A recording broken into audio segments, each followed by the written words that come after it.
الحمد لله نحمده ونستعينه ونستغفره ونعوذ بالله من شرور أنفسنا ومن سيئات أعمالنا. عن حكيم بن حزام رضي الله عنه قال رسول الله صلى الله عليه وسلم: البيعان بالخيار ما لم يتفرقا، فإن صدقا وبينا بورك لهما في بيعهما، وإن كتما وكذبا محكت بركة بيعهما. رسول اللہ صلی اللہ تعالی علیہ وسلم ارشاد فرماتے ہیں،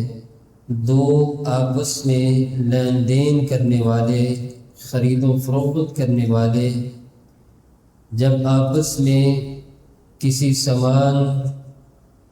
کو طے کر لیتے ہیں تو اس وقت تک انہیں اختیار ہے جب تک وہ ایک دوسرے سے جدا نہ ہو جائیں۔ فَإِن صَدَقَا، اگر لینے والا اور بیچنے والا دونوں سچ بولتے ہیں اور چیز کو واضح کرتے ہیں، بُورِكَ لَهُمَا، تو ان دونوں کی بیع کے اندر برکت رکھ دی جاتی ہے۔ اگرچہ دونوں جھوٹ بولتے ہیں یا چیز کو چھپاتے ہیں، پیارے پیغمبر علیہ السلام ارشاد فرماتے ہیں ان دونوں افراد کی بیع سے برکت کو اٹھا لیا جاتا ہے۔ عزیزان گرامی، حصول تجارت کے اندر میرا اور آپ کا سب سے بڑا مسئلہ یہ ہے کہ ہم ایک دوسرے سے اظہار کرتے ہیں کہ دن بدن میری تجارت کے اندر کمی آتی جا رہی ہے، محنت بھی کرتا ہوں، اپنے حلال کے پیسے انویسٹ بھی کرتا ہوں،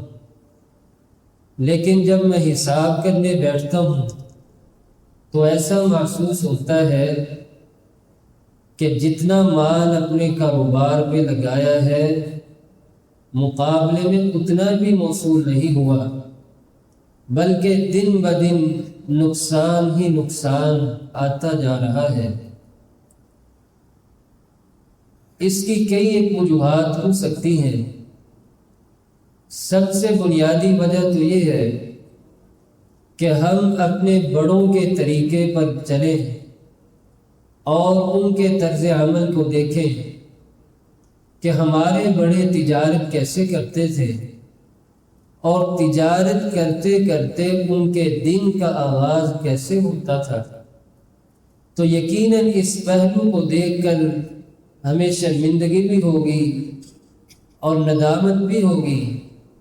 کہ ہمارے بڑے، ہمارے والدین تجارت کرتے کرتے اپنے دن کا آغاز نماز فجر، اس کے بعد تلاوت، ذکر و اذکار، نماز اشراق اور متصل کاروبار کا آغاز کر دیا کرتے تھے۔ لیکن اس ترقی یافتہ دور میں ہم سارے ہی اپنے آپ کو صاحب علم سمجھتے ہیں اور اس حد تک اپنے آپ میں فخر کرتے ہیں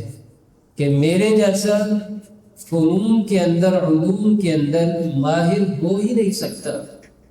نقصان کیا ہوا؟ نماز فجر بھی گئی، تلاوت بھی گئی، ذکر و اذکار بھی گئے، نماز اشراق بھی گئی، سوئے رہے حتیٰ کہ دن کا آدھا حصہ گزر گیا، 11-12 بجے اٹھے، کاروبار کے لیے نکلے، محنت کی حتیٰ کہ رات کا بھی آدھا حصہ گزر چکا ہے، اور یہ حضرت صاحب اپنے کاروبار کو بڑھانے میں مصروف ہے۔ جب تک ہم شریعت کے بتائے ہوئے مزاج پر نہیں چلیں گے اور برکت والے اوقات میں اس عظیم سلسلے کا آغاز نہیں کریں گے، اس وقت تک حقیقی معنوں میں اپنی تجارت کے اندر، اپنے کاروبار کے اندر، اپنے رزق کے اندر برکت لانا بڑی مشکل بات ہے۔ اللہ کے نبی علیہ الصلوۃ والسلام نے ارشاد فرمایا اللہم بارک لامتی فی بکورها کہ اللہ میری امت کا جو پہلا ٹائم ہے اس پہلے ٹائم کے اندر برکت رکھ دے،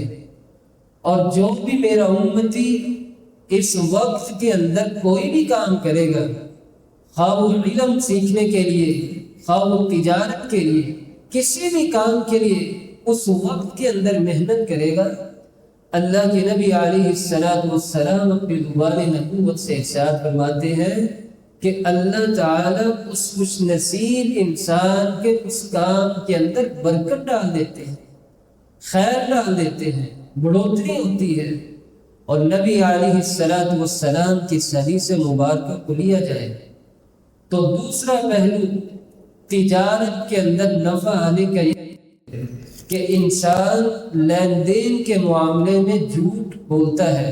دھوکے سے کام لیتا ہے۔ میرا اور آپ کا مسئلہ یہ ہے کہ زندگی گزارتے ہوئے ہر انسان کے لیے یہ چیز لازم ہو چکی ہے کہ وقت کے ساتھ ساتھ یا تو اسے کوئی نہ کوئی چیز خریدنی پڑتی ہے یا بیچنی پڑتی ہے، ضروریات کی تکمیل کے لیے بازار جانا پڑتا ہے، اشیاء خریدنی پڑتی ہیں، اشیاء بیچنی پڑتی ہیں، دودھ والا ہے، جانور رکھے ہیں، دودھ بیچنا پڑتا ہے۔ میرا اور آپ کا مسئلہ یہ ہے کہ شہری زندگی کے اندر ہمیں دودھ لینا پڑتا ہے۔ کپڑے کا کاروبار دیکھ لیں، مارکیٹ میں جائیں، ایک کپڑے والا دکاندار کپڑے لے کر آتا ہے، ہم نے کپڑے خریدنے ہیں، سبزی والا ہے منڈی سے سبزی لے کر آتا ہے، میں نے اور آپ نے اس سے سبزی خریدنی ہے۔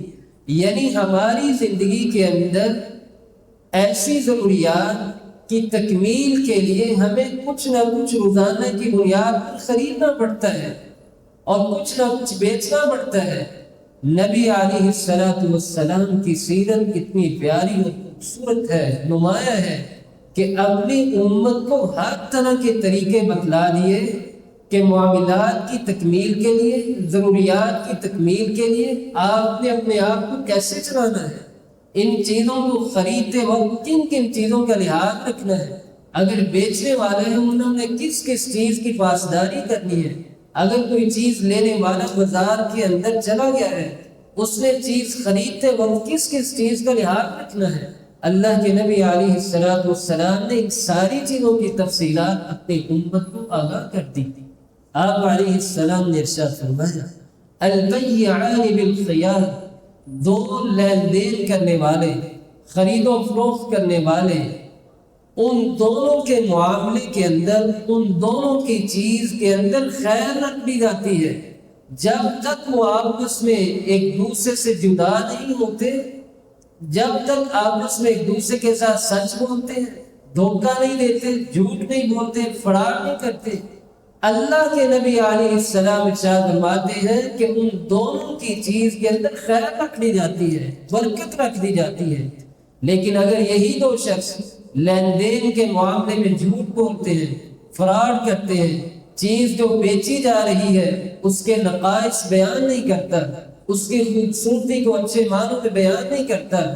اور چیز کو بڑھا چڑھا کے قسم بول کر، جھوٹی قسم اٹھا کر بیچ دیتا ہے، آپ علیہ الصلوۃ والسلام کے دیگر فرامین کو ملا لیا جائے، آپ نے فرمایا انسان جھوٹ بول کر اپنے سودے کو تو بیچ لیتا ہے، لیکن یاد رکھے کہ اس سودے کے اندر سے، اس سامان کے اندر سے برکت کو اٹھا لیا جاتا ہے۔ یہ اتنا مبارک عمل ہے، اگر اس کی پاسداری صحیح معنوں میں کی جائے۔ آپ علیہ السلام نے ارشاد فرمایا خریدار، بیچنے والا یا لینے والا اگر شرعی تقاضوں کے مطابق اس عمل کے اندر محنت کرتا ہے، کل قیامت کے دن انبیاء، صدیقین اور شہداء کے ساتھ اس کو اٹھایا جائے گا۔ لیکن سنگینی بھی اس قدر ہے، آپ علیہ السلام نے ارشاد فرمایا جو بھی سامان کو بیچنے والا ہے اگر وہ تقوی دار، ایمان والا، عقیدہ پرست نہیں ہے، یاد رکھے کل قیامت کے دن اسے برے لوگوں کے ساتھ اٹھایا جائے گا۔ صحیح البخاری کے اندر اللہ کے نبی علیہ السلام نے ارشاد فرمایا سامان لیتے وقت، سامان بیچتے وقت اللہ کا خوف، اللہ کا ڈر، نیکی، ان تمام چیزوں کو بلا دیتا ہے۔ برائی، فحاشی، غیر ضروری کاموں کو اپنے سامان کی خرید یا فروخت کے دوران لے آتا ہے۔ اتنی سنگینی ہے کہ کل قیامت کے دن اسے برے لوگوں کے ساتھ اٹھایا جائے گا۔ اگر انسان ساری زندگی عبادات بھی کرے، ذکر و اذکار بھی کرے، تلاوت بھی کرے، محنت بھی کرے، حقوق اللہ بھی پورے کرے، حقوق العباد پر محنت کرے، لیکن تجارتی معاملات میں سستی کرے اور ہر کام کے اندر رشوت، سود کے ساتھ اپنے کام کی تکمیل کرے، تو بتائیے کل قیامت کے دن دنیا کی ساری محنت عبادات کی صورت میں جو کر رہا ہے، قیامت کے دن اس کو کیا ملے گا؟ اس کی محنت کہاں جائے گی؟ کائنات کے سامنے اس کے چہرے کو کس رنگ میں لے کر آیا جائے گا؟ ہم میں سے ہر انسان کسی نہ کسی معاملے میں، تجارتی لین دین میں، خرید و فروخت کے معاملے سے جڑا ہوگا، اور جڑنا چاہیے۔ انبیاء کی سنت ہے کاروبار کرنا، قباحت نہیں ہے،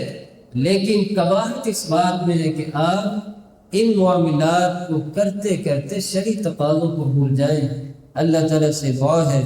کہ اللہ تعالیٰ ہمیں اپنی تجارت کے اندر سچ سے فائدہ حاصل کرنے کی توفیق نصیب فرمائے۔ وآخر دعوانا